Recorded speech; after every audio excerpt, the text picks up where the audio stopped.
टुनटुनी से बिल्कुल भी प्यार नहीं करती थी क्योंकि उसकी सौतेली बेटी थी। अरे करमजली, इतनी देर लगती है पानी भरने में? अभी कपड़े भी धोने हैं और बर्तन भी मांजने हैं, वो सब कौन करेगा? माँ, मैं अभी सारे काम कर देती हूँ। तभी टूनी का बेटा वहाँ आता है। माँ, बहुत जोरों से भूख लगी है। हाँ मेरे लाल, तू उठ गया? मैं अभी तेरे लिए खाना बनवाती हूँ। ओ टुनटुनी महारानी, जा जाके पहले मेरे बेटे के लिए खाना बना दे। माँ, मैं आज खाने में फल खाऊंगा।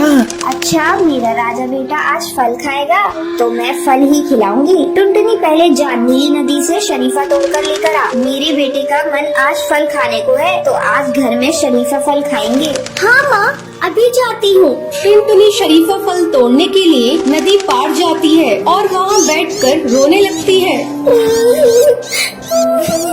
माँ, तूने मुझे कैसी जिंदगी दे दी? मुझे भी अपने साथ ले गई होती माँ। मेरी सौतेली माँ मुझसे बहुत काम कराती है और मुझे खाने को भी नहीं देती। माँ, कहाँ हो तुम माँ?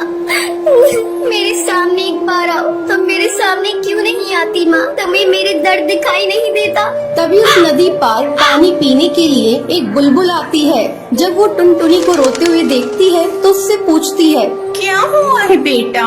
तू इस नदी पर बैठकर क्यों रो रही है? मेरी माँ मुझे अकेला छोड़कर चली गई और मेरी सौतेली माँ मुझसे बहुत काम करवाती है। लेकिन तेरे पापा वो तेरी माँ को कुछ नहीं कहते। पापा को कुछ नहीं पता कि मेरी सौतेली माँ मुझ पर कितना अत्याचार करती है। मैं जब भी उनसे कुछ कहने जाती हूँ, मेरी माँ मुझे पीटने लगती है। बेटा तू चल मेरे साथ, मैं तुझे अपने पास रखूंगी और तुझे एक माँ का प्यार दूंगी। तू चलेगी ना मेरे साथ? वो बुलबुल टुनटुनी चिड़िया को अपने घर ले जाती है। काफी देर तक जब टुनटुनी घर नहीं लौटती, पता नहीं ये लड़की कहाँ जाकर मर गई, अभी तक घर नहीं आई। लगता है शरीफा तोड़ते समय नदी में डूबकर मर गई होगी। अच्छा ही हुआ इस लड़की से मेरा पीछा छूटा। बंटी पूछेगा तो मैं कोई न कोई बहाना बना दूंगी।